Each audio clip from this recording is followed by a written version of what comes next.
কেউ কেউ এঁচোড়কে গাছপাঠা বলে, তবে নামটা শুনতে খারাপ লাগলেও খেতে কিন্তু বেশ ভালো লাগে। ও, আর একটা কথা, কে বলেছে বলুন তো এঁচোড়ের সঙ্গে চিংড়ি মাছ না দিলে একদম ভালো লাগে না? আমি বলবো এইভাবে খেয়ে একবার দেখতে পারো। তবে এবার রেসিপিতে আসা যাক। প্রথমে জল গরম করে নুন আর হলুদ দিয়ে দেবো।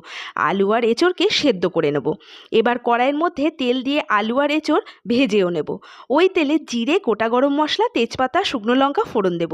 এবারে পেঁয়াজটা নুন দিয়ে ভেজেও নেব। যখন হালকা বাদামি রং হয়ে আসবে তখন দিয়ে দেব রসুন, আদা, কাঁচা লঙ্কা বাটা, জিরে ধনের গুঁড়ো, কাশ্মীরি লঙ্কার গুঁড়ো, টমেটো বাটা দিয়ে ভালো করে কষাবো।